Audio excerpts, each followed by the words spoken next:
की जो हमारी ये क्लास है, ये क्लास अगर हम बात करें Sanjay Gandhi post graduate institute of medical science and NTA UGC net social work के परिप्रेक्ष्य में है, जहां हम लोगों ने एक बेसिक लेवल पर समझने के प्रयास कर रहे हैं। और कल की क्लास में हम लोगों ने कुछ टेक्निक, स्किल, टूल्स, उपकरण वगैरह के बारे में पढ़ा था। आज हम उसी के आगे बढ़ रहे हैं। ग्रुप वर्क के अंतर्गत हम लोग आज पढ़ेंगे कि इसके कौन कौन से मॉडल्स होते हैं। बेसिकली ये जो मॉडल्स हैं सोशल ग्रुप वर्क के, वो कुछ इंपॉर्टेंट है जो एग्ज़ाम में कई बार आप लोगों से पूछे जा चुके हैं, इसलिए आप सभी लोग इसको बहुत ही ध्यानपूर्वक देखिएगा भी और नोट्स बना लीजिएगा। तो अगर हम बात करें यहाँ पे देखिए मॉडल्स के रूप में 7 टाइप के मॉडल्स बताए गए हैं। सामाजिक समूह कार्य में कितने टाइप के मॉडल्स बनाए गए हैं? 7 टाइप के। एक है आपका सामाजिक लक्ष्य का मॉडल। एग्जाम में प्रश्न आता है कि ये किससे संबंधित भी है, सम्मिलित करने को लेकर भी पूछ सकता है। यदि आप लोगों से पूछ ले कि इसकी परिभाषा बता दीजिए तो एक एक लाइन में अभी मैं समझा भी दूंगा आप लोगों को। और उसके बाद आपका आता है एक उपचारात्मक मॉडल, एक आता है पारस्परिक मॉडल जिसको रेसिप्रोकल मॉडल भी कहा जाता है, एक होता है इनटेक मॉडल। इनटेक बेसिकली भर्ती भी कहा जाता है, संवेग भी कहा जाता है, प्रवेश भी कहा जाता है हिंदी में। और उसके बाद एक समस्या समाधान का मॉडल आता है, एक साइको चिकित्सकीय मॉडल होता है और एक विकास का मॉडल होता है। ये आपके मॉडल्स देखने को एग्जाम में मिल सकते हैं। सम्मिलित करने के रूप में भी मिल सकता है, या आपसे ये भी पूछ सकता है कि सामाजिक लक्ष्य का मॉडल किस विद्वान ने दिया है। फैक्ट आप लोगों से मेडिकल सोशल वर्क में ज़्यादातर पूछा जाता है, इसलिए आप सभी लोग ध्यान रखिएगा 80% आप लोगों के फैक्ट से सवाल आने तय हैं। पहला स्टार्ट करते हैं। पहला लक्ष्य आपके सामने आ जाता है कि सामाजिक लक्ष्य का मॉडल। बिल्कुल बिल्कुल ज्वाइन करेंगे, श्योर ज्वाइन करेंगे। इसी तरीके से आप लोगों में से कोई भी बच्चा है भाई तो बता सकता है, ताकि उन बच्चों को मैं उनको जो है ज्वाइन कर लूँ, है ना। आगे बढ़िए। तो यहाँ पे अगर हम बात करें सामाजिक लक्ष्य का मॉडल, तो एक विद्वान का नाम है पापेल एंड रोथमैन। सन 1966 में 1966 में ये पॉइंट्स आप लोग नोट करते रहिएगा कॉपी में, ताकि आप लोगों को जो है जैसे ही आप पेपर देने जा रहे हैं तो इन मॉडलों पर एक बार नज़र दौड़ा ले जाते जाते। तो सामाजिक लक्ष्य का जो मॉडल है ये पापेल एंड रोथमैन ने दिया था सन 1966 में। और ये था क्या, आप समझिए। यहाँ पर ये था कि सामाजिक चेतना और सामाजिक जिम्मेदारी पर आधारित था ये। मतलब यहाँ पर आप ये सोच लीजिए कि जागृति से संबंधित था, मतलब जिज्ञासु जैसे शब्दों से संबंधित था, मतलब आप ये कह लीजिए जागरूकता जैसे शब्दों से संबंधित था। तो सामाजिक चेतना बेसिकली जागरूकता जैसे शब्दों को बताता है। आपको मालूम होगा मैंने एक चैतन्यकरण का सिद्धांत पढ़ाया है। कौन बच्चा बताएगा मुझे चैतन्यकरण का सिद्धांत किसने दिया है? कौन बताएगा मुझे, बताइए। Vineet Shukla, Paulo Freire sir. Paulo Freire. Paulo Freire is the right answer हो जाएगा। ये बेसिकली सोशल एक्शन का ये है। और ये चैतन्य का मतलब जागृत बताया गया था, यानी चेतना से लिया गया था। और यहाँ पे अगर हम बात करें कि जो सामाजिक लक्ष्य का मॉडल था पापेल एंड रोथमैन का, इन्होंने कहा कि जो समाज में जो चीज़ें हैं, जो कम्युनिटी में जो चीज़ें हैं, जो समूह में जो चीज़ें हैं, उसके प्रति लोगों को क्या किया जाए, जागरूक किया जाए और उनकी जिम्मेदारियों को लेकर उनसे बात की जाए। एक प्रकार से समस्या का समाधान इस तरीके से हो सकता है, उनके बारे में बताया जाए, उनकी वास्तविकता को बताया जाए। तो यह समुदाय के सदस्यों को सामाजिक मुद्दों को सुलझाना और वांछनीय सामाजिक परिवर्तन लाने की मदद करता था। वांछनीय का मतलब होता है पॉजिटिव परिवर्तन करने की बात करता था। ये पॉजिटिव परिवर्तन लाने की बात करता था सामाजिक लक्ष्य का मॉडल। और ये मॉडल था 1966 में पापेल एंड रोथमैन का। पहली बात याद रखिएगा। आगे बढ़ेंगे दूसरी बात पे। उपचारात्मक मॉडल किस विद्वान ने दिया? Very very most important point ये भी है। 7 के 7 इंपॉर्टेंट है। तो उपचारात्मक जो मॉडल है ये आर.डी. विंटर ने दिया था। आर.डी. विंटर ये नाम आता है और ये 1957 में दिया था। अब इसमें क्या था? इसमें यह था कि इस मॉडल का मुख्य ध्यान व्यक्ति के व्यवहार के बारे में था। मतलब आप ये कह लीजिए कि जो व्यक्ति है, जो क्लाइंट है, जो सेवार्थी है, चाहे समुदाय के रूप में चाहे वह समूह के रूप में, उस व्यक्ति के व्यवहार की पॉजिटिव चीज़ों पर बात करना। तो यह मॉडल मुख्य रूप से उन व्यक्तियों से संबंधित था जो सामाजिक संबंधों में सामाजिक और व्यक्तिगत समायोजन से पीड़ित हैं। व्यक्तिगत शिथिलता और विचलित व्यवहार जो समाज के द्वारा अनुमोदित नहीं होता है। मतलब यहाँ 7 शब्दों में बताया और जो है आर.डी. विंटर ने कहा कि जो समाज में असामाजिक तथ्य करते हैं या असामाजिक व्यवहार जो करते हैं, यानी अवांछनीय व्यवहार जो करते हैं, उनका कोई यहाँ पे स्थान नहीं होगा।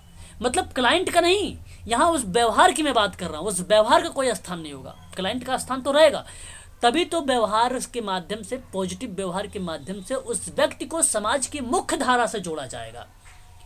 और यह एक प्रकार से जब हम बिहेवियर पर कोई थेरेपी लगाते हैं, कोई टेक्निक लगाते हैं, तो वो हमारा उपचारात्मक मॉडल कहलाता है। और यही उपचारात्मक मॉडल आरडी विंटर ने दिया था 1957 में। केवल ये पॉजिटिव बिहेवियर की बात करते थे, बस केवल पॉजिटिव बिहेवियर की बात करते थे। मानसिक स्वास्थ्य की देखभाल, सुधार संस्थान और परिवार सेवा संगठन, परामर्श केंद्र और स्कूल और स्वास्थ्य की देखभाल में इसका हम यूज करते थे, यानी एक प्रकार से इसका उपयोग करते थे। तो आप कह सकते हो कि केस वर्क हो या ग्रुप वर्क हो या कम्युनिटी वर्क हो, हम यूज कर सकते हैं उपचारात्मक मॉडल को। और उपचारात्मक मॉडल किस विद्वान ने दिया? विंटर आरडी ने दिया। बस याद रखिए, कब? 1957 में आया। तो ये प्रश्न पूछा गया प्रश्न है, इसलिए मैं बार बार आप लोगों से आईएमपी करके आगे बढ़ रहा हूं। आगे बात करते हैं। एक आता है रेसिप्रोकल। रेसिप्रोकल मतलब होता है पारस्परिक मॉडल। स्वार्ट्ज, यहाँ पे नाम जो है स्वार्ट्ज करा हुआ है, ऐसे ही आपको एग्जाम में भी मिलेगा, स्वार्ट्ज का। और ये आया था 1961 में, यानी 1961 में आया था। यह मॉडल सिस्टम सिद्धांत आपको भली भांति तरीके से मालूम होगा। 1940 में एक सिस्टम थ्योरी आई थी, और ये किस विद्वान ने दिया था? जरा मुझे बताइए सुनीता। सर अभी कल ही बताया था, लेकिन मेरे को याद नहीं आ रहा। बस ऐसे मत पढ़ाई करो भाई, फिर तो दिक्कत हो जाएगी। हाँ बताइए, बताइए कुणाल सर बताइए। चलो मैं बता देता हूं। निखिल सर आपको मालूम है? चलो मैं बताता हूं, ध्यान सुनिए। सन 1940 में आपको बता दूं मैं। ब्लावत्स्की और लीना। No no no no, Blavatsky का नाम नहीं आएगा। यहाँ पे अगर हम बात करें तो लुंडविन बार्टालेम्फी। हाँ, लुंडविन बार्टालेम्फी इज द राइट आंसर होगा। सिस्टम थ्योरी भी आपको एक नया फैक्ट के रूप में मिला। क्षेत्रवाद का सिद्धांत किस विद्वान ने दिया? सन 1940 की ही बात मैं कर रहा हूं, जरा मुझे बताएं। क्षेत्रवाद का सिद्धांत। वेरी गुड, वेरी गुड, बहुत बढ़िया जवाब यहाँ पे आया आपका। Field theory sir, Kurt Lewin. हाँ, कर्ट लेविन। तो कर्ट लेविन के द्वारा ये जो है फील्ड थ्योरी को लाई गई, और क्षेत्रवाद सिद्धांत को सही तरीके से इन्होंने जो है परिभाषित भी किया। कि क्षेत्रवाद का मतलब ये इन्होंने एक प्रकार से बताया कि किसी एक क्षेत्र विशेष के व्यक्तियों की उस धारणा से है जिसके अंतर्गत उसमें विशेष स्नेह और पश्चाताप या पश्चात की जो भावना होती है, वो कहीं ना कहीं क्षेत्रवाद को रिप्रेजेंट करता है। लेकिन आपको मैं बता दूं, ये सही तरीके से अगर जब डिफाइन इन्होंने किया तो आपको मालूम होना चाहिए कि द्वंद्व के प्रकार, कर्ट लेविन, आपको मालूम होना चाहिए द्वंद्व का प्रकार कर्ट लेविन के अकॉर्डिंग क्षेत्रवाद का सिद्धांत में कौन कौन से हैं? क्या आप मुझे स्पष्टीकरण करना चाहेंगे? देखिए, क्षेत्र अधिगम बेसिकली जो फील्ड थ्योरी थी, कर्ट लेविन ने इसको प्रतिपादित सन 1900, मैं साथ 40 बता दिया था, 1917 के दौरान में किया था। 40 पे तो आपका कर्ट लेविन का उसका हो जाएगा सिस्टम प्रणाली का। 1917 में आया था कर्ट लेविन का, याद कर लीजिएगा। और कर्ट लेविन ने इस बात को कहा, अभिप्रेरणा, समग्र और अनुभूति, 3 शब्द हैं जो इसी पर आधारित थे। नाम नोट करिए, अभिप्रेरणा, समग्रता समग्रता एंड अनुभूति। ये ऐसे 3 शब्द थे जो कर्ट लेविन के, जो काफ़ी ज़्यादा फेमस रहे, एग्जाम में पूछे जाते हैं कि क्षेत्र अधिगम सिद्धांत के अंतर्गत 3 पदों को परिभाषित करिए। यही 3 पद आप बता दीजिएगा, बस यही 3 पद बता दीजिएगा। इसमें भी वही बात थी कि प्राणी के व्यवहार को उसके वातावरण से अलग करके नहीं समझा जा सकता है। जो प्राणी का व्यवहार होगा उसके वातावरण का सबसे अधिक प्रभाव पड़ता है। इसने ये बात कही थी, कर्ट लेविन ने ये तर्क दिया था। परिस्थितियां मनोवैज्ञानिक भी हो सकती है। परिस्थितियां मनोवैज्ञानिक व्यक्तित्व के साथ साथ पर्यावरणीय यानी वातावरणीय भी हो सकती है। तो व्यक्ति मनोवैज्ञानिक व्यक्ति होता है। व्यक्ति मनोवैज्ञानिक व्यक्ति होता है। यह बात किस विद्वान ने कहा है? तो याद कर लीजिए, नोट कर लीजिए, कर्ट लेविन ने कहा है। व्यक्ति मनोवैज्ञानिक व्यक्ति होता है, ये किसने बोला है? तो याद कर लीजिए, व्यक्ति मनोवैज्ञानिक व्यक्ति कर्ट लेविन ने कहा है। स्पष्ट हो रहा है सभी को ना? बहुत बढ़िया, बहुत बढ़िया। ये सारी चीज़ें आप लोगों को भली भांति तरीके से पता होना चाहिए। और आपको मैं बता दूं, इन्होंने फिर एक कॉन्फ्लिक्ट जैसे शब्द को लेके आए, जिसको हम लोग बोलते हैं अप्रोच। एक अप्रोच लेकर आए, यानी एक प्रकार से संघर्ष की बात इन्होंने कहना शुरू कर दिया। और जब बताया तो इन्होंने कहा संघर्ष व्यक्ति के अंदर कई टाइप के हो सकता है। दृष्टिकोण संघर्ष होता है, और दृष्टिकोण परिहार संघर्ष होता है, परिहार संघर्ष होता है। इस तरीके की बात भी इन्होंने कही। 3 टाइप की चीज़ों में जिक्र किया। मतलब एक ही समय में अगर आपकी एक मान लीजिए सोशल वर्क का सब्जेक्ट चल रहा बड़ा अच्छा लगता है, और आपको मैथ भी अच्छी लगती है, और उसी समय चल रही है, तो दोनों में संघर्ष हो रहा है आपके मन में कि मैं सोशल वर्क पढ़ने जाऊं कि आपको मैथ पढ़ने जाऊं, क्या पढ़ने जाऊं, क्योंकि दोनों सब्जेक्ट आपको एक स्किप करना पड़ेगा। ऐसी प्रक्रिया जब आपके सामने आ जाती है तो आप क्या कहते हो? जैसे अगर आप कपड़े की दुकान पे चले जाइए तो ढेर सारे कपड़े निकाल लेते हो, तो 2 कपड़े आपको ऐसे दिखाई देते हैं कि जो बड़े अच्छे लगते हैं, तो आप सोचते हो कि ये वाला कपड़ा लूं कि ये वाला कपड़े लूं। तो यहाँ जो आपका मस्तिष्क में जो चीज़ें चलती है उसको हम लोग दृष्टिकोण संघर्ष बोलते हैं, या उपागम संघर्ष कहते हैं। याद रखिएगा, ये क्षेत्रवाद के सिद्धांत के अंतर्गत कर्ट लेविन ने ये बात कही थी। स्पष्ट हो रहा है? उसके बाद नोट करते रहिएगा कॉपी पे, जैसे जो चीज़ें मिलती जाए वहीं पे सीधा हम व्याख्या करते रहे, वहीं बेटर रहेगा आपको समझने में, क्योंकि सोशल वर्क का पॉइंट है और हो सकता है आप लोगों से प्रश्न पूछा जाए। दूसरी बात आती है दृष्टिकोण, जिसको हम लोग परिहार बोलते, उपागम बोलते हैं। और दृष्टिकोण के बाद आप परिहार एक संघर्ष होता है। इसका मतलब होता है कि संघर्ष में इस रूप में कि व्यक्ति का विकल्प का जो सामना करता है, जहां एक सकारात्मक और एक नकारात्मक दोनों परिणाम होते हैं। यदि वह उस जगह पर नौकरी करता है जिसे वह पसंद नहीं करता, तो वह उसके पास एक विकल्प के सकारात्मक और नकारात्मक दोनों परिणामों का सामना करना पड़ता है। तो और उसमें संघर्ष उसके नौकरी के प्रदर्शन को भी प्रभावित कर सकता है, उसके नौकरी के संघर्ष को भी वो प्रभावित कर सकता है। तो इसी को हम लोग क्या बोल देते हैं भाई? दृष्टिकोण परिहार संघर्ष भी बोल सकते हैं इसी को। काफी इंपॉर्टेंट चीज थी ये भी आपके लिए। स्पष्ट हो रहा है ना? काफी अच्छा आप सबके लिए ये टॉपिक है, जो कि एग्जाम में आप लोगों से देखने को भी मिल सकता है इसके परिप्रेक्ष्य में, इसके दृष्टिकोण से अगर मैं आप लोगों से बात करूं तो। ठीक, एक उसके बाद आता है परिहार क्या चीजें बताता है? क्या आप बता? दोनों नेगेटिव बता, बिल्कुल सही जवाब। दोनों नेगेटिव चीजें यहाँ पे शामिल हो जाएगी परिहार में। ठीक है, तो ये चीज़ें हैं, आप लोग इसको ध्यान रखिएगा। काफ़ी इंपॉर्टेंट चीज़ें थी जो आप सबके एग्जाम में देखने को मिल सकती है। फिर कहता है कि ये जो पारस्परिक है, मनोवैज्ञानिक सिद्धांत और समाज कार्य सामान्य सिद्धांतों के काम से प्रभावित और व्युत्क्रम होता है। कई विद्वानों ने अक्सर इसे सामाजिक लक्ष्य और उपचारात्मक मॉडल का सम्मेलन या कहा, एक प्रकार से कहा कि समावेश है। तो पारस्परिक मॉडल में बेसिकली संघर्ष जैसी प्रक्रिया आती है। जिस तरीके से सिस्टम प्रणाली में और जिस तरीके से क्षेत्रवाद के सिद्धांत में बातें कही गई, ठीक उसी तरीके से पारस्परिक मॉडल में भी वह प्रक्रिया चलती है। तो पारस्परिक मॉडल जो है स्वेट्जर का है सन 1961 में। और ये बात ध्यान रखिएगा, ये मैच किससे करता है? सिस्टम प्रणाली का और क्षेत्रवाद का, जहाँ पे व्यवहार को भी बात करता है। और एक ही समय में दो परिस्थितियां आपके सामने आ सकती हैं, ऐसी बात पारस्परिक मॉडल के अंतर्गत देखने को मिलता है। बात करेंगे इनटेक में। इनटेक थ्योरी थी अभी आप 1940 वाला वो पाटलाम्पी वाला बताया था ना सर, और ये भी सिस्टम थ्योरी है हमारी 1917 क्षेत्रवाद का सिद्धांत 1917 सिस्टम थ्योरी दोनों, मतलब सिस्टम थ्योरी में बात कर रही सर मैं, अभी इसमें था ना सिस्टम थ्योरी वही है, सिस्टम प्रणाली या प्रणाली सिद्धांत, बात एक ही है। तो मतलब दो अलग अलग नाम आ रहे हैं ना, मैं ये पूछ रही थी। नहीं कैसे अलग लगा रहे हैं? ऊपर एक कर्ट लेविन का था अरे field भाई का, और मैंने ये आपको ये बताया मैडम, कैसे पढ़ाई कर रहे हो, थोड़ा सा ध्यान दो। मैंने ये कहा कि जो ये सिस्टम सिद्धांत है ये आपका आता है लुंडविन बार्टलेम्पी का।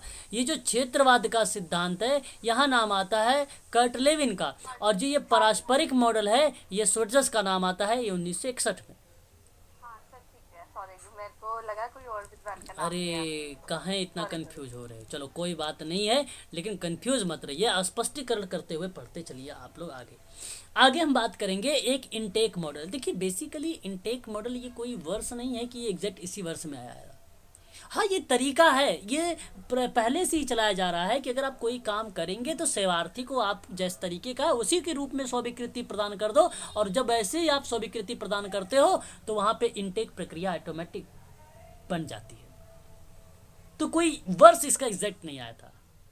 हैंगसन यहाँ पे स्टेफन जो नाम आता है इनके द्वारा ये मॉडल दिया गया था, इस चीज़ को आप लोग नोट कर लीजिए। और ये बहुत ही लोकप्रिय है। इसके तहत बताया गया कि एक व्यक्ति सीधे समर्थन के किसी भी कार्यक्रम, हस्तक्षेप और चुनौती की उपलब्धि या सामाजिक स्थिति में सुधार का हिस्सा बने बिना एजेंसी का हिस्सा बन जाता है। तो इनटेक मॉडल के अंतर्गत जरूरी ये भी नहीं है कि वो कोई संस्था से ही आ रहा हो तभी आप उसे लेंगे।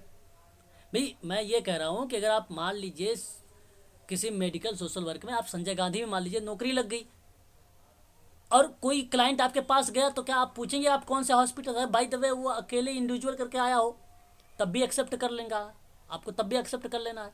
तो ये इनटेक होता है, बेसिकली मॉडल के रूप में जाना जाता है, ये मॉडल के रूप में जाना जाता है। इसको आप ध्यान रखिएगा। आ भी सकता है और नहीं भी आ सकता है, दोनों चीज़ें आपको यहाँ पे ध्यान रखना है। तो ये प्रश्न आपका नहीं बनाने वाला, बशर्ते आपको इसको ध्यान रखेगा इसके कॉन्सेप्ट को। केवल सेवार्थी जैसा भी है वैसे ही आपको स्वीकार कर लेना है।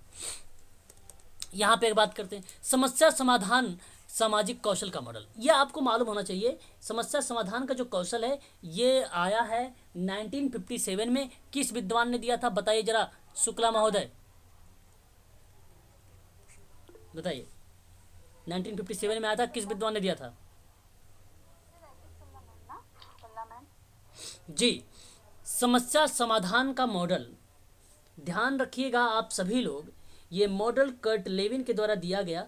और यह अगर हम बात करें, देखिए सोशल वर्कर क्या करता है, समस्या समाधान की जब विधि वगैरह यूज करता है, तरीका बताना चाहिए भाई, तरीका पता होना चाहिए। समस्या समाधान एक मेथड है और एक मॉडल है। पहले कर्ट लेविन का नाम ले रहे हैं, इसमें पार्लियामेंट का नाम आएगा ना? मैंने पर्लमैन का ही नाम लिया है, कर्ट लेविन का नाम कहाँ लिया है? कर्ट लेविन का लिया आपने। अच्छा, फ्लो में बोल दिया होगा भाई, बड़ा फेमस पर्सन हो गया वो मेरे लिए लग रहा है। मैंने पार्लियामेंट का ही नाम आएगा भाई, एच पार्लियामेंट, हेलन हॉरिस पार्लियामेंट का ही नाम आता है भाई, है ना, नोट कर लीजिए। ऐसे आप बोल दिया करें, वैसे तो मुझे नहीं, मैंने शायद बोला है, लेकिन आप लोग कह रहे हो सकता है मैंने बोला हो, है ना। तो समस्या समाधान का जो ये मॉडल है ये सन 1957 में एच पार्लियामेंट ने दिया है। और एक आपको बता दूं, एक समस्या समाधान की विधि है। अब देखिए मैं यहाँ पे सोच समझ के बोल रहा हूँ, कोई गलत नाम नहीं बोल रहा हूँ, आप नोट कर लीजिएगा। यहाँ पे अगर हम बात करें प्राचीन काल के समय में अगर हम बात करें तो एक सुकरात का नाम आता था। किसका नाम आता था? सुकरात व सेंट थॉमस का नाम आता था। आज के समय में अगर आधुनिक समय की बात करूं, आज समस्या विधि के रूप में नाम आता है जॉन डीवी का नाम आता है। तो समस्या उस समय प्रकट होता था जब लक्ष्य की प्राप्ति में किसी प्रकार की बाधा आती थी। समझ में आ रहा है ना? यदि लक्ष्य तक पहुंचने का मार्ग सीधा और आसान हो तो समस्या आती ही नहीं थी। लेकिन समस्या समाधान विधि जो है, साइकोलॉजी के पॉइंट ऑफ व्यू से देखा गया तो यह समस्या समाधान की विधि एक इनसाइट लर्निंग थ्योरी है लॉरेंस कोहलर की, जो उसी पर आधारित थी, समस्या समाधान की विधि पर। मतलब सेवार्थी को अगर आप शिक्षण काल में अनेक समस्याओं और कठिनाइयों का जब सामना कर रहा होगा तब आपको ये विधि लगानी पड़ेगी जिसका समाधान उसे स्वयं करना पड़ेगा। तो समस्या समाधान का अर्थ होता है लक्ष्य को प्राप्त करने, आने और समस्याओं का समाधान, इसको समस्या हल करने की विधि के रूप में जानेंगे। ठीक है, समस्या समाधान की विधि के रूप में आप जानेंगे। तो समस्या समाधान एक ऐसी रूपरेखा है जिसमें सार्वजनिक चिंतन और तर्क दोनों शामिल है। ठीक है, याद रखिएगा ये भी। और जब पार्लियामेंट ने दिया तो पार्लियामेंट ने क्या कहा कि व्यवहार की समस्या को हल करना है और व्यवहार कौशल को विकसित करना है। इस मॉडल के लिए महत्वपूर्ण संगीत कार्यक्रम और इस व्यवहार को सकारात्मक सुदृढ़ के लिए प्रोत्साहित करना था। तो समस्या समाधान का मॉडल सामाजिक कौशल को रिलेट करते हुए इन्होंने बताया कि अगर एक सेवार्थी है तो उस सेवार्थी की समस्या का अगर हमें समाधान करना है तो उसके व्यवहार कौशल को विकसित करना पड़ेगा। तो उसके व्यवहार कौशल को विकसित कर रहा था यहाँ पे, वो समस्या समाधान का मॉडल बता रहा था एच पार्लियामेंट, है ना। ये बात आप लोग ध्यान रखिएगा। बताइए एक बार, स्पष्ट हो रहा है? अमित जी क्लास आपकी जो है 8 बजे चलती है, आप काफ़ी लेट आ रहे हैं, है ना। लेट ना आया करें, समय पर आया करें। चलिए आगे बढ़िए। अभी हम मॉडल की बात कर रहे हैं। जो क्लासेस आपकी स्किप हो गई है, अभी मैं आपकी उसकी वीडियो का लिंक प्रोवाइड करा दूंगा, आप उसे देख लीजिएगा, ठीक है। आगे बढ़िए, म्यूट हो जाइएगा एक बार। आगे अगर हम बात करते हैं तो साइकोथेरेपी जो है थेरेटिपिक मॉडल है ना। यहाँ पे अगर हम बात करें तो ये मॉडल अल्पोर्ट के द्वारा दी गई है। साइको एक प्रकार से थेरेपिक मॉडल है, ये अल्पोर्ट के द्वारा दी गई है। बेसिकली यह मॉडल जो था ये क्लाइंट सेंट्रल्ड मॉडल पर आधारित था, क्लाइंट सेंट्रल मॉडल पर आधारित था। और ये मॉडल है क्या क्लाइंट, अगर हम बात करें क्लाइंट सेंट्रल मॉडल के बारे में तो आपको भलीभांति तरीके से मालूम होना चाहिए ये किस विद्वान के द्वारा दिया गया। कार्ल रोजर्स, वेरी वेरी, बहुत बढ़िया, शाबाश। यहाँ एक विद्वान थे, मनोवैज्ञानिक विद्वान थे, उनका नाम था कार्ल रोजर्स। कार्ल रोजर्स ने सन 1940 और 1950 के दशक में काफ़ी ज़्यादा इनका फेमस रहा और एक किताब आई 1951 में इनका का जो है इसकी किताब भी आई।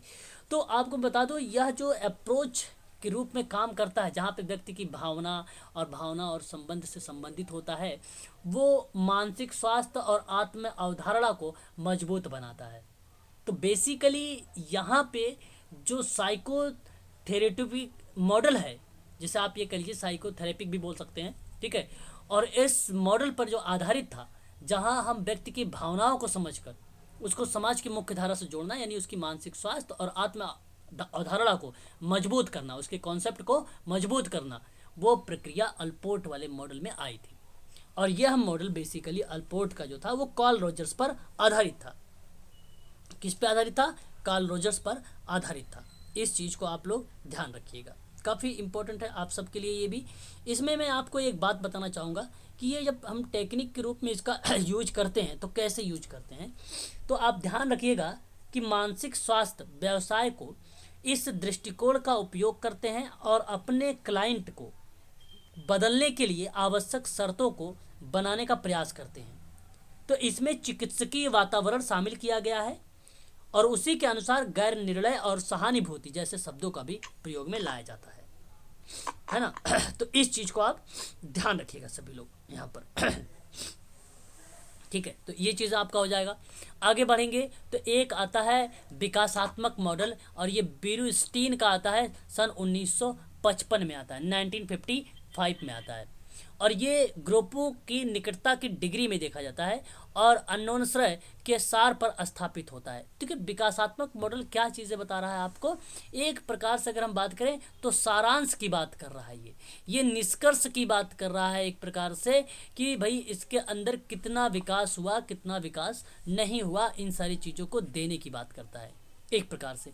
और यह विकास मॉडल पूरी तरह से अंतरंगता और निकटता की गतिशीलता पर निर्भर करता है। गतिशीलता मतलब डायनेमिक जैसी प्रतिक्रिया पर निर्भर करता है। यह मॉडल जो है ज्ञान और सैद्धांतिक आधार पर एरिक्सन के अहंकार मनोविज्ञान और संघर्ष का सिद्धांत और समूह गतिशीलता में काफ़ी प्रभावित है। मतलब आप ये समझ लीजिए कि जो एरिक्सन का जो है सामाजिक सिद्धांत दिया है, ठीक है, विकास की मनोसामाजिक सिद्धांत, क्लियर हो रहा है ना, बताइए। हाँ, तो ये बेसिकली एरिक्सन का था और एरिक्सन ने मनोसामाजिक सिद्धांत दिया, तो उसने कहा कि भाई ये विकासात्मक मॉडल उसमें यूज होगा। तो मैं आपको बता देता हूँ, तो इनका नाम काफ़ी इम्पोर्टेंट है ना।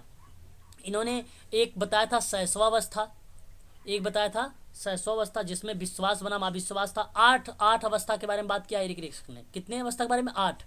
एक था शैशवावस्था जिसको बोलते हैं विश्वास बनाम अविश्वास। दूसरा था प्रारंभिक बाल्यावस्था जिसको बोला जाता था स्वतंत्रता बनाम लज्जाशीलता। तीसरा था खेल की अवस्था जिसको बोला जाता है पहल शक्ति बनाम दोषिता। चौथा था स्कूल अवस्था जिसको परिश्रम बनाम हीनता बोला गया। पांचवा था किशोरावस्था जिसको अहम पहचान बनाम भूमिका संभ्रांति बोला गया। छठवां था तरुण वयस्कता अवस्था जिसको आप बोलते हो घनिष्ठता वर्सेस विलगन। एक था मध्य वयस्कता अवस्था जिसको जन्नात्मक बनाम स्थिरता बोलते हैं। और एक आठवां था परिपक्वता जिसको अहम संपूर्णता वर्सेस निराशा की बात करता था। ये 8 अवस्था के बारे में एरिक एरिक्सन ने बताया था। सर इसका ईयर कौन सा है? एरिक एरिक्सन का ईयर 1954। ठीक है। मनोसामाजिक विकास का सिद्धांत, ठीक है, ये आप एरिक एरिक्सन का नाम लगाएंगे 8 चरणों में। ये बात ध्यान रखेंगे सभी लोग। समस्याओं के बारे में, निदान के बारे में भली भांति तरीके से इन्होंने यहाँ पे परिचित भी करवाया है आप लोगों से, और इनके बारे में मैंने पूरा डीप में आप लोगों को बता भी दिया 8 अवस्थाओं को परिचित कराते हुए, है ना। काफ़ी फेमस रहा है 8 अवस्थाएं। जी सर एसआर थ्योरी के नाम से भी कहा जाता है, उसकी सर फुल फॉर्म क्या है? एसआर देखो स्टिमुलस रिस्पॉन्स पर आधारित है, बेसिकली स्टिमुलस रिस्पॉन्स कहा जाता है। परंतु एसआर आप यहाँ पर रिप्रेजेंट ना करें, लेकिन इन्होंने एसआर इसलिए बोल दिया कि यहाँ मैं अगर आपसे एक प्रश्न पूछता हूँ कि मनोसामाजिक जो सिद्धांत है वो किस पर बल देता है। मैंने जैसे अभी आपने एक सवाल दिया है, तो मैं आपके ही सवाल से एक सवाल बना रहा हूँ, आप मेरी बातों को बड़ा ध्यान समझिएगा। मैंने प्रश्न दिया कि मनोसामाजिक बात को समझिएगा सभी लोग। मनोसामाजिक सिद्धांत जो है निम्न में से किस पर बल देता है? किस पर बल देता है? ऑप्शन नंबर 1 आपके सामने है, उद्दीपक व प्रतिक्रिया। इसी को स्टिमुलस और रिस्पॉन्स बोलता है, एसआर बोला जाता है, इसी को एसआर बोला जाता है। ऑप्शन बी आपको बोलता हूँ लिंगी और जो है प्रसुप्ति स्तर। और ऑप्शन सी अगर मैं बात करूँ तो उद्योग वर्सेस हीन अवस्था। ऑप्शन नंबर 4 यानी डी क्रिया प्रसूत मतलब सक्रिय होता है, इसका मतलब अनुबंधन। बताओ कौन सा ऑप्शन सही जाएगा? सभी सही जाएंगे। हाँ, ऐसे कैसे सही हो जाएगा भाई? क्रिया प्रसूत अनुबंधन का सिद्धांत तो बीएफ स्किनर ने दिया था, कैसे आ जाएगा? फिर लिंगी की बात अगर उसने कहा सिगमंड फ्रायड ने, तो फिर इसका नाम कैसे आ जाएगा? अब आपके सामने ऑप्शन ए है, ऑप्शन सी है, बताओ इनमें बताओ, बताइए। यहाँ आपका एक गलत है मैम, यहाँ आपका उद्योग वर्सेस हीन अवस्था है। बात यहाँ पे समझने की कोशिश करिएगा। बेसिकली एरिक एरिक्सन ने क्या कहा, आपने जैसे एसआर की थ्योरी बोला गया, लेकिन एसआर की थ्योरी इस पॉइंट ऑफ व्यू से बोला गया, निष्कर्ष के आधार पर अगर हम बात करेंगे तो वो इस टाइप से कहा गया। एसआर थ्योरी को समझने की कोशिश करिएगा तो आप समझ में पाएंगे अच्छे तरीके से।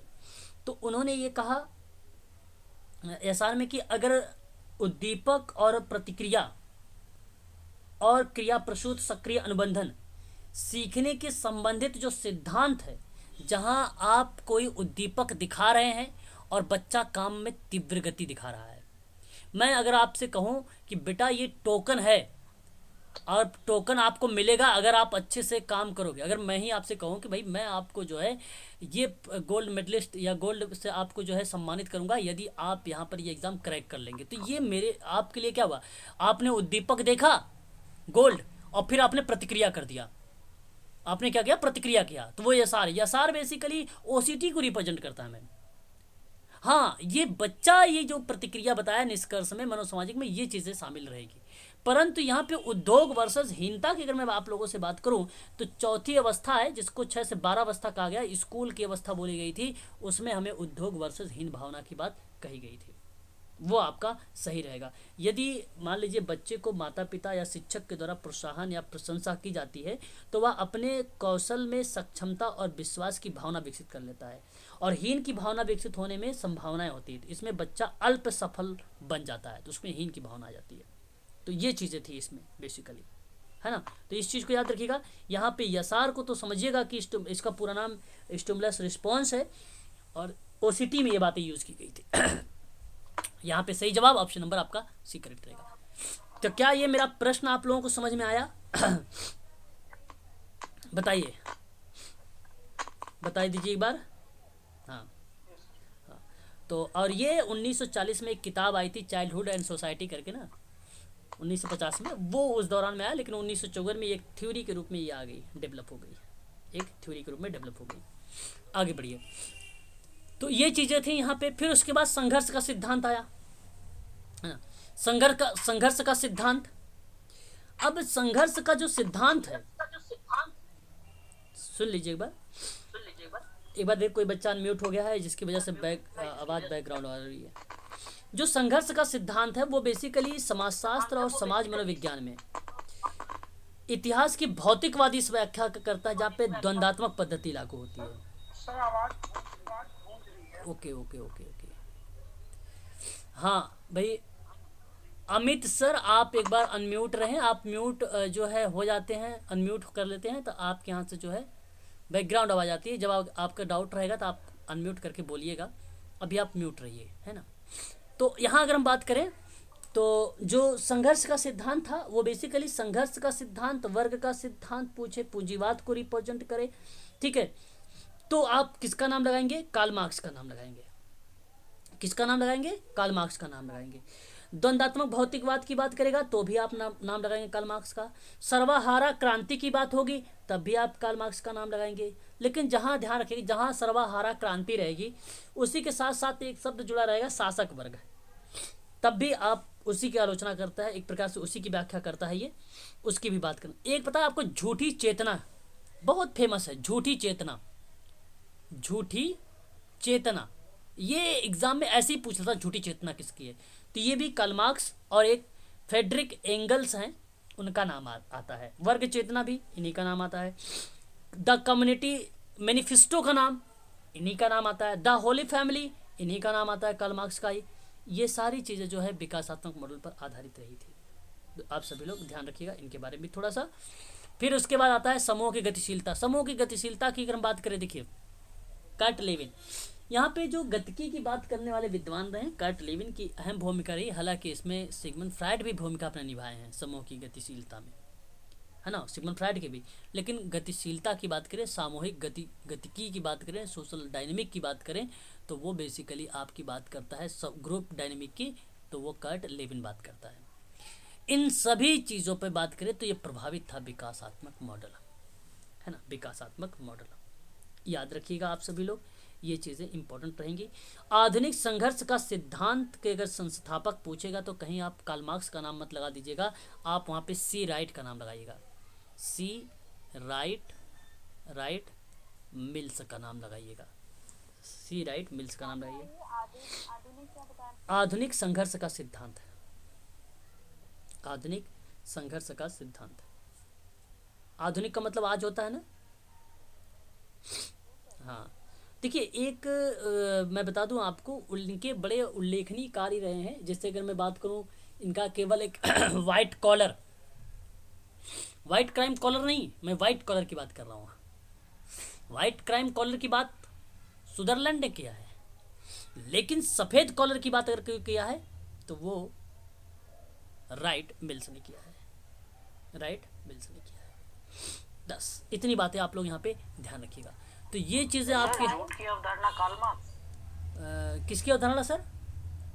झूठ की अवधारणा, हाँ, झूठ चेतना, झूठी चेतना, झूठी चेतना, Karl Marx, very good. Friedrich Engels भी नाम लगा दीजिएगा साथ में, साथ में उन्हीं का भी नाम डाल दीजिएगा, फ्रेडरिक एंगल का भी, ठीक है।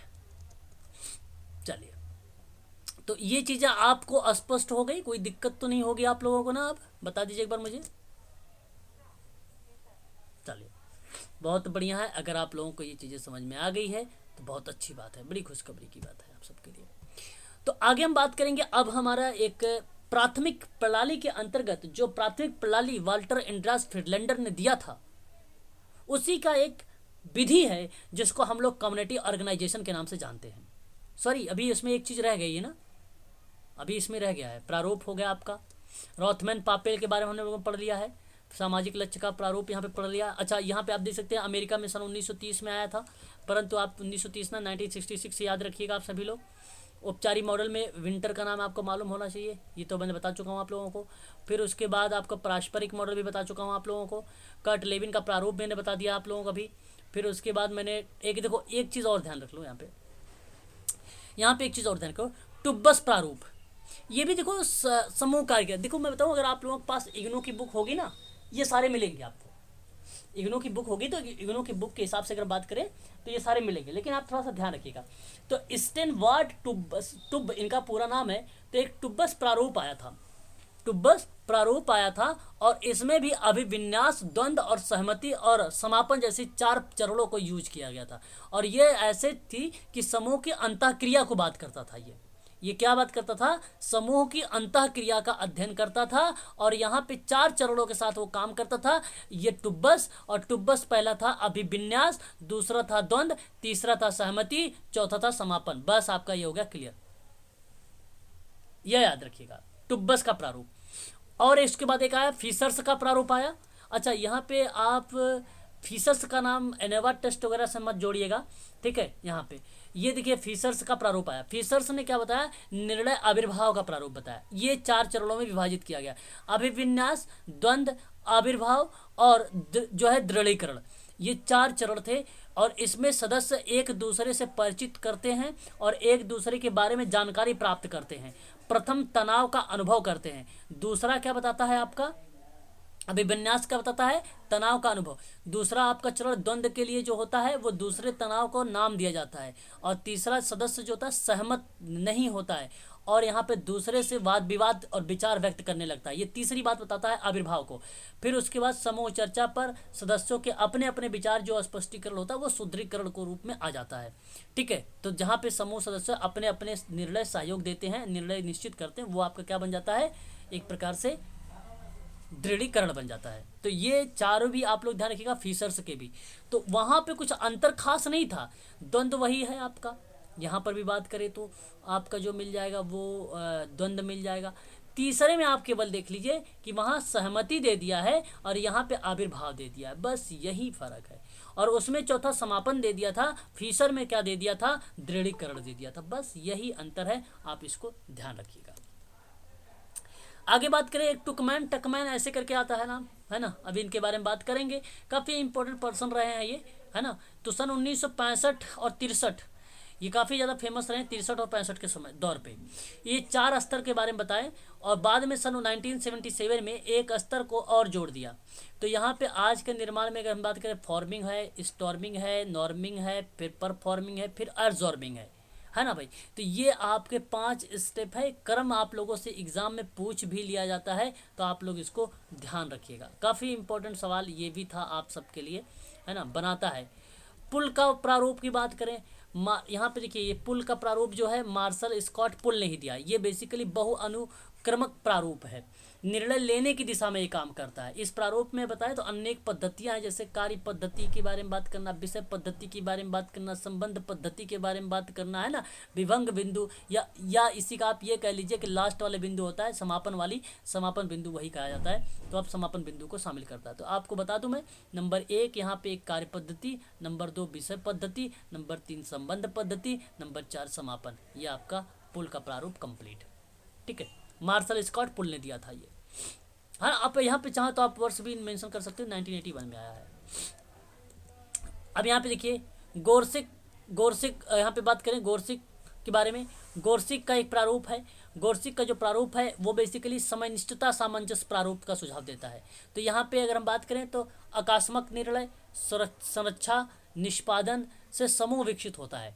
तो निम्न प्रकार के कार्य करोगे तो समूह विकसित होगा। समूह कैलेंडर का समय के प्रथम आधे में आरंभिक अभियान चलाया जाना, तो प्रथम बैठक में ही दिशा निर्देशन को स्थापित करना, इस तरीके की बात। मतलब एक प्रकार से गोरसिक का जो प्रारूप था वो अचानक कोई चीज़ें, मीटिंग, मिनट्स, आप लोग मिनट्स बोलते हो, देखो मिनट लंबे समय के लिए होता है, मिनट्स कुछ समय के लिए होता है, कभी भी हो सकती है मिनट्स, है कि नहीं। सिंपल लैंग्वेज जो नौकरी करते होंगे उनको मालूम होगा मिनट्स के बारे में। तो वो गोरसिक का प्रारूप पर आधारित है। वो किस पे है? गोरसिक के प्रारूप पर आधारित है। अचानक वाली चीज़ें, आकस्मिक वाली। उसके बाद अगर हम बात करें एक विलन जो है, विलन एक अच्छा का प्रारूप है और इनका नाम है सुविजन विलन। यहाँ पे समूह विकास में एकीकृत प्रारूप पर यह आधारित है। ये 5 टाइप की इन्होंने बताया। तो अर्थात निर्भरता, असंतुलन, प्रतिनिर्भरता, संघर्ष, विश्वास और संरचना या कार्य या उत्पादकता, दोनों बातें की। और उसके बाद समापन। ये 5 एकीकृत प्रारूप पर आधारित है। तो इसका नाम याद कर लीजिएगा, आप यहाँ से मेंशन कर सकते हो एक एक करके, है ना। 5 रॉड कौन कौन से, एक हो जाएगा ये, और मतलब हो जाएगा आपका, इसी को आप नाम दे सकते हैं। दूसरा आपका ये हो जाएगा, तीसरा आपका ये हो जाएगा, चौथा आपका ये हो जाएगा, पांचवा आपका ये हो जाएगा। सॉरी, ये तो या लिखा हुआ है ना, चौथा संरचना नहीं हो, चौथा ये है कार्य, 4 ये हो जाएगा, 5वां ये हो जाएगा। ठीक है, तो ये इस तरीके से आप ये 5 यहाँ पर भी लिख सकते हैं उसके प्रारूप के बारे में। दल का प्रारूप की बात करें तो दल का मूल्यांकन होता है भाई, परिपक्वता मतलब एक प्रकार से टीम एलिवेशन की बात करना, मॉनिटरिंग की बात करना, है ना, यहाँ पे बात चल रही है। तो कभी कभी टीम का फुल फॉर्म अगर आप लोगों से पूछे तो भी आप बता सकते हो। टी से टीम हो जाएगा, फिर उसके बाद ई से इवैल्यूएशन हो जाएगा, ए से एंड हो जाएगा, और एम से मॉनिटरिंग हो जाएगा, है ना। आप ऐसे भी मॉनिटरिंग वाला जो शब्द है या मैच्योरिटी वाला जो शब्द है वो बेसिकली क्या रिप्रेजेंट करता है, परिपक्वता को बताता है। दल का मूल्यांकन और परिपक्वता, ठीक है। यहाँ पे इवैल्यूएट ही होता है क्योंकि दल का प्रारूप में ही इवैल्यूएट किया जाता है। देखिए जरा इसमें क्या क्या होता है। इसकी पहचान सबसे पहले मॉर्गन ने किया, फिर साउल्स ने किया, फिर ग्लीकमैन ने किया। तो इन लोगों 3 विद्वान का नाम आता है। इसमें 7 चरण में विभक्त किया गया। प्रथम में निर्माण, फिर हंगामा, हंगामा मतलब अस्थायी, ठीक है। उसके बाद स्थान ग्रहण, सामान्य, फिर उसके बाद निष्पादन का अनुपयुक्त ढांचा, फिर उसके बाद पुनर्मूल्यांकन, फिर और परिवर्तन या वही नाम है और आप यहाँ पे जोड़ सकते हैं, फिर उसके बाद प्रभावी निष्पादन, ठीक है। ये चीज़ें आपको यहाँ पे लागू होती है। तो 7 चरण आप यहाँ पे देख भी सकते हैं। मैं PDF अभी आप लोगों को ये प्रोवाइड भी करा दूंगा ताकि आप यहाँ पे देख लीजिए आसानी से। इनटेक प्रारूप तो आपको मालूम हो चुका है भाई, है ना। अभी मैंने बताया था जो है हैंगसन के बारे में, थोड़ा सा स्टेफन के बारे में ना, वही नाम आता है इनटेक प्रारूप के अंतर्गत भी, ठीक है। यहाँ पे आप मेंशन कर सकते हैं। आगे बढ़िए। और भी जो इम्पोर्टेंट है, देखो ये नीड है ABC मॉडल, है ना। ABC मॉडल है ये। बेसिकली ABC मॉडल यहाँ पे अगर हम बात करें, ये किस चीज़ को, हालांकि एक्सीडेंटल बिहेवियर कॉन्सिक्वेंस जैसे चीज़ों को रिप्रेजेंट करना है ABC मॉडल, है ना। एग्ज़ाम में एक बार UGC के एग्ज़ाम में ABC जो मॉडल है उससे प्रश्न पूछा गया था ABC मॉडल के बारे में, है ना। ABC मॉडल के बारे में। अब ABC मॉडल होता क्या है। बेसिकली ABC मॉडल एक प्रकार की टेक्निक होती है, इस चीज़ को आप ध्यान रखिएगा। ये कॉग्निटिव बिहेवियर थेरेपी को रिप्रेजेंट करता है। अल्बर्ट एलिस ने दिया था सन 1979 में अल्बर्ट एलिस के द्वारा ये चीज़ें लाई गई थी। तो एक यहाँ पे ए का मतलब जो बताया गया था वो बेसिकली एक्टिविटी से बताया गया था। किससे, एक्टिविटी से। बी का मतलब बेनिफिट से बताया गया था, बेनिफिट से बताया गया था, है ना।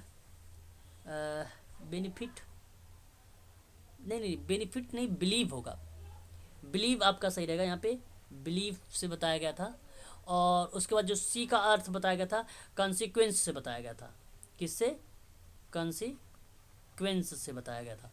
मतलब प्रतिक्रिया, विश्वास और परिणाम, ये 3 चीज़ों पर आधारित था ये, ठीक है, ABC का मॉडल।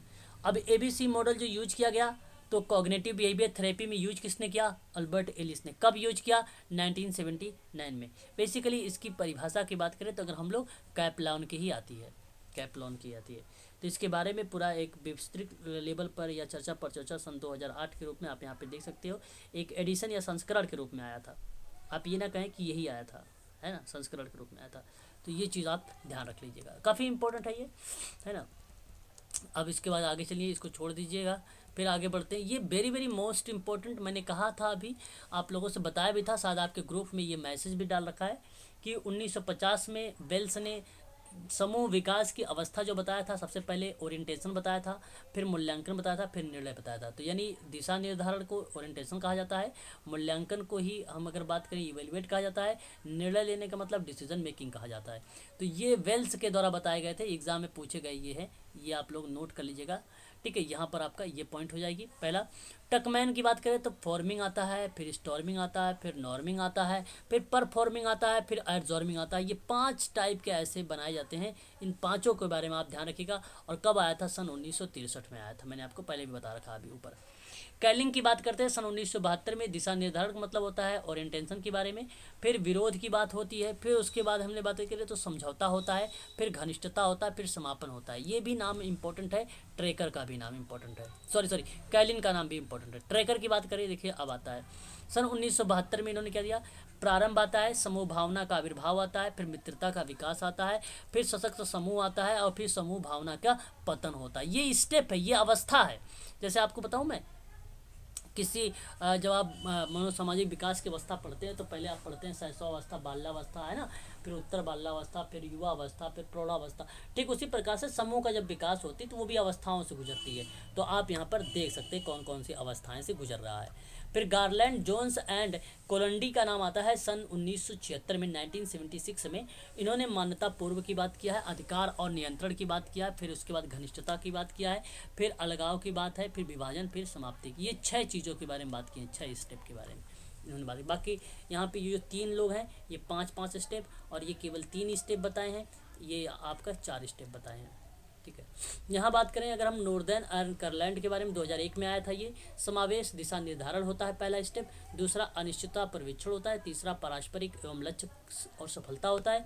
उसके बाद आपका आता है एक विभाजन का समापन आता है। तो ये 4 अवस्थाएं यहाँ पर देखने को मिल जाती है। तो ये काफ़ी इंपॉर्टेंट स्लाइड है आप लोगों के लिए, इसके बारे में आप अवश्य पढ़ के जाइएगा। यहाँ से श्योर है कि एक आध प्रश्न आना तय है, कोई दो राय नहीं है, गारंटी है कि यहाँ से प्रश्न आएगा, इसमें कोई दो राय। मॉडल से भी प्रश्न आएंगे, यहाँ से भी प्रश्न आएंगे, इसमें कोई दो राय नहीं है। बार बार बोल रहा हूँ, बहुत इंपॉर्टेंट टॉपिक है। हर मेडिकल सोशल वर्क में प्रश्न यहाँ से पूछे गए हैं, है ना। ये जरूरी नहीं कि इसी में पूछे गए, आप इसमें हर में पूछे जाते हैं, इसलिए ये इम्पोर्टेंट है। ठीक है, चलिए आगे बढ़े। आप कम्युनिटी ऑर्गेनाइजेशन के अंतर्गत आए थे, है ना। ये आपका टॉपिक हो गया समाप्त। अच्छा, इस पीडीएफ में अभी और नीचे जाएंगे तो और भी कुछ मिलेंगे, ऐसी बात नहीं है। डिटेल जानकारी यहाँ पे अवस्थाओं के बारे में, समूह विकास की अवस्थाओं के बारे में पूरा दिया गया है ना। परंतु आपके यहाँ पे काम की चीज़ें नहीं है, परंतु आप देखना चाहें तो देख लीजिएगा, मैं आप लोगों को ये सारी चीज़ें भेज दूँगा। ठीक है, ये अवस्थाएं होती हैं, इस तरीके से समूह की रचना होगी, फिर पर्यवेक्षण होगा, फिर निष्पादन होगा, मूल्यांकन होगा, समापन होगा। ये एक सिंपल अवस्थाएं हैं एक प्रकार से। ठीक है, तो ये चीज़ें आपको देखने को मिल जाएंगी। स्पष्ट हो रहा है? कोई डाउट वगैरह, किसी के मन में कोई दिक्कत वगैरह तो नहीं आ रही है? बताइए। क्लियर हो रहा है। क्लियर हो रहा है। ज़्यादा अगर मैं तेज चल रहा हूँगा तो आप लोग मुझे बता दीजिएगा भाई, है ना। तो मैं थोड़ा स्लो चलूँगा, और नहीं बताएंगे तो मुझे समझ नहीं आएगा कि आप चाहते क्या हैं, है ना।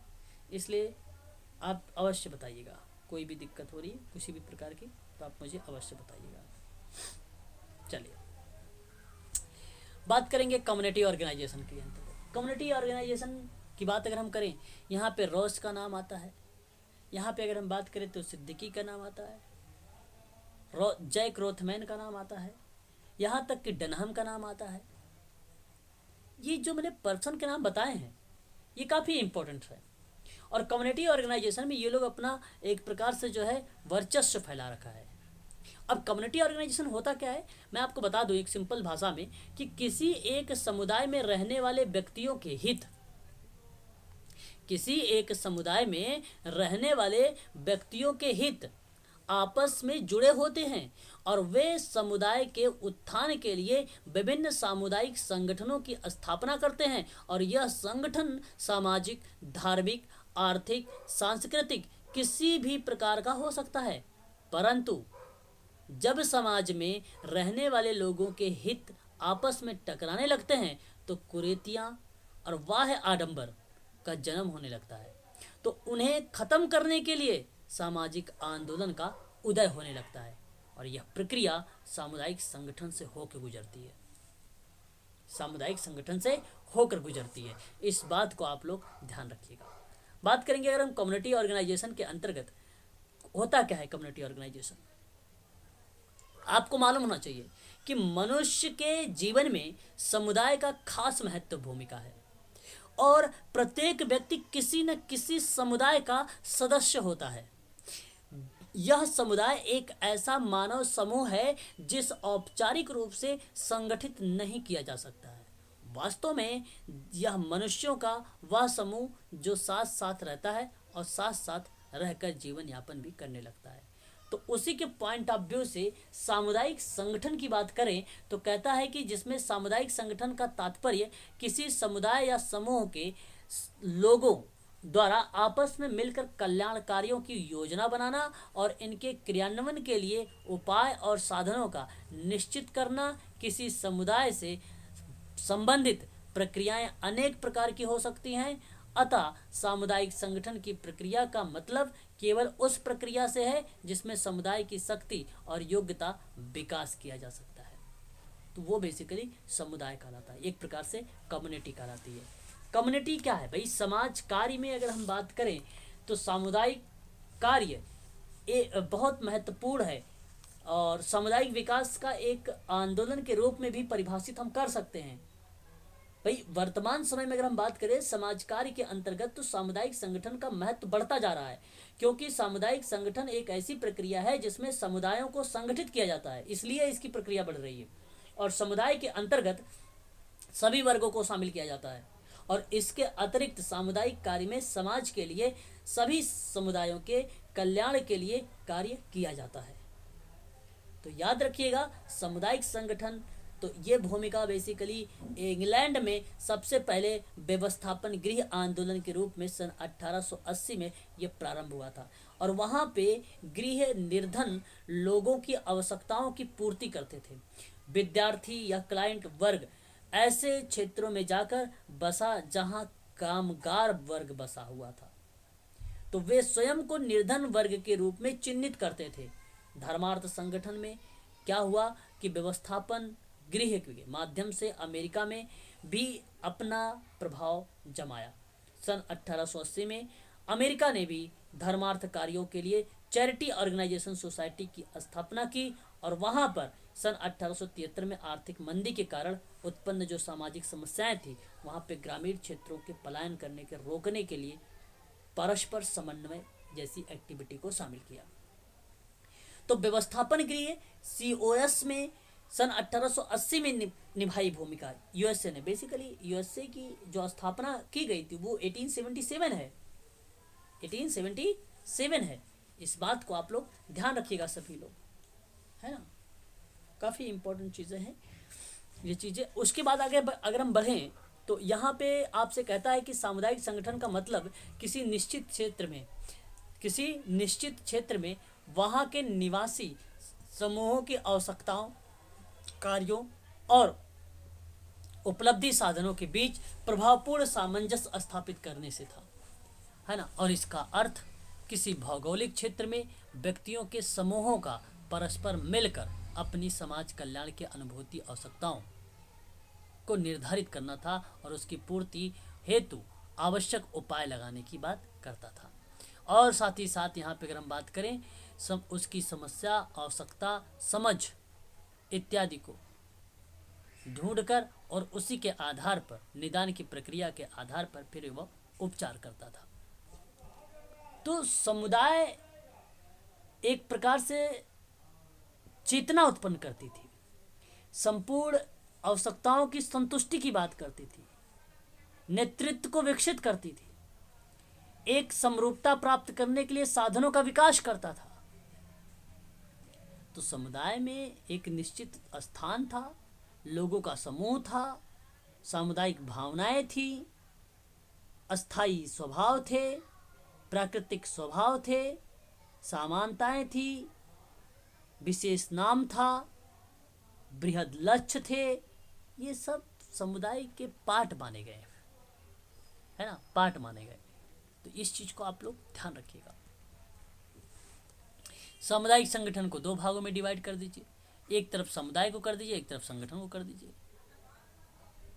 अब समुदाय किसे कहते हैं भाई? समुदाय की परिभाषा अगर हम आपसे पूछे तो समुदाय किसे कहते हैं भाई? सामुदायिक अगर हम बात करते हैं तो समाज कल्याण के लिए सामुदायिक संगठन का अर्थ क्या है? भौगोलिक क्षेत्र या कार्यात्मक क्षेत्र में समाज कल्याण संसाधनों में समायोजन लाना और उसे बनाए रखने की प्रक्रिया को ही सामुदायिक संगठन कहते हैं। जहाँ हम की भावना पाई जाती है, उत्तरदायित्व की भावना पाई जाती है कि नहीं? करेक्ट है? हाँ, बिल्कुल करेक्ट है ना? अब भारत की दृष्टिकोण से बात करें अगर हम लोग, सन 1950 में, सन 1950 में भारत के ग्रामीण क्षेत्रों में एक सामुदायिक विकास कार्यक्रम प्रारंभ किया गया था और भारत में सामुदायिक कार्य हेतु पर्याप्त अवसर विद्यमान थे। भारत में सामुदायिक कार्य को स्थानीय पहल को विकसित किए जाने की प्रक्रिया के रूप में इसे फिर देखा गया, फिर इसको देखा गया। तो भारत में सामुदायिक कार्य का मुख्य बल ग्रामों पर रहा है।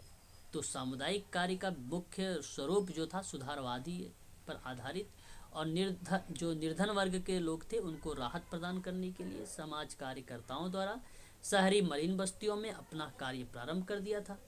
जन साक्षरता का सुविधाओं के जो अभाव थे उसको पूर्ति करना, महिलाओं को जो है समानता की बात करना, यानी महिलाओं की समस्याओं और बाल पोषण जैसी समस्याओं पर कार्य करना, ये आपका सामुदायिक कार्य बना था। आगे अगर हम बात करें तो यहाँ पे देख सकते हैं परिभाषा के रूप में सामुदायिक संगठन समाज की एक मुख्य प्रणाली है जिसके द्वारा प्रशिक्षित कार्यकर्ता द्वारा समुदाय के सदस्यों की एक इस प्रकार की मतलब सदस्यों की इस प्रकार की जाती है सहायता कि वे लोग अपनी समस्याओं का समाधान विभिन्न साधनों के माध्यम से कर सकें। लिंडेमैन की परिभाषा देख लीजिए। सामुदायिक संगठन सामाजिक संगठन का वह चरण है जिसमें समुदाय द्वारा प्रजातांत्रिक तरीके से अपने मामलों और कार्यों को नियोजित करना और अपने उच्चतम सेवा प्राप्त करने के लिए सचेत प्रयास सम्मिलित करना। तो सामुदायिक संगठन का मुख्य समस्या प्रजातांत्रिक प्रक्रियाओं और विशेषज्ञों में एक कार्यात्मक संबंध स्थापित करना था। ये परिभाषा लिंडेमैन की हो जाएगी। वहीं अगर हम बात करें और भी परिभाषा मिलेगी आप लोगों को। सामुदायिक संगठन का अर्थ व्यक्तियों में एक समूह को अपनी सामान्य आवश्यकताओं को पहचानना और आवश्यकताओं को पूरा करने में सहायता देना, ये परिभाषा मिल जाएगी। ठीक है, तो ये समुदाय का हो जाएगा परिभाषा। आगे बढ़ेंगे, आगे देखेंगे सामुदायिक संगठन के उद्देश्य। देखिए एक बात याद रखिएगा कि कम्युनिटी ऑर्गेनाइजेशन के अंतर्गत एक लेन कमेटी भी आई थी, और वो लेन कमेटी कब आई थी नोट कर लीजिए। लेन कमेटी कब आई थी? 1939 में। कब आई थी? 1939। अब लेन कमेटी में के माध्यम से भी लोगों को समाज की मुख्य धारा से जोड़ने का काम था। हार्पर और डनहम ने भी 1939 में national conference of social work के द्वारा नियुक्त की गई लेन कमेटी के द्वारा अपने प्रतिवेदन में दिए गए सामुदायिक संगठन के उद्देश्य से उल्लेख किया। और वह उद्देश्य क्या क्या बताया? कहा कि सामुदायिक संगठन के सामान्य उद्देश्य होने चाहिए और आवश्यकताओं की परिभाषा और खोज होनी चाहिए। सामाजिक आवश्यकताओं और अयोग्यता की रोकथाम और समाप्ति होनी चाहिए। साधनों और आवश्यकताओं के स्पष्टीकरण और बदलती हुई आवश्यकताओं को अच्छी तरीके से पूरा करने के लिए साधनों का पुनः समायोजन होना चाहिए। ये थे इसके 4 ऐसे उद्देश्य। आप देख सकते हैं द्वितीयक उद्देश्य के रूप में ठोस नियोजन और प्रयास के लिए एक पर्याप्त वास्तविक आधार पर प्राप्त करना था, उसको बनाए रखना था। कल्याणकारी कार्यक्रमों और सेवाओं को आरंभ करना था, है ना, जिनके साधनों और आवश्यकताओं के बीच समायोजन स्थापित हो सके। समाज कार्य के स्तर को ऊंचा उठाना था, है ना, और परस्पर संबंधों में सुधार लाना था। यही चीज़ें हैं। कल्याण संबंधी समस्याएं, आवश्यकताओं और समाज के उद्देश्य और कार्यक्रमों के प्रणालियों का विषय में जनता को ज्ञान को विकसित करना था। समाज कल्याण संबंधी क्रियाकलाप के प्रति जनता को समर्थन देना या सहभागिता का विकास करना, ये भी बन जाया था इसमें। लोगों को सक्रिय सहभागिता की बात अगर कोई करता है तो वो नाम आता है पिंकस और मिनहम का नाम। समाज और व्यक्ति दोनों एक दूसरे के परस्पर हैं। नाम किसका आता है?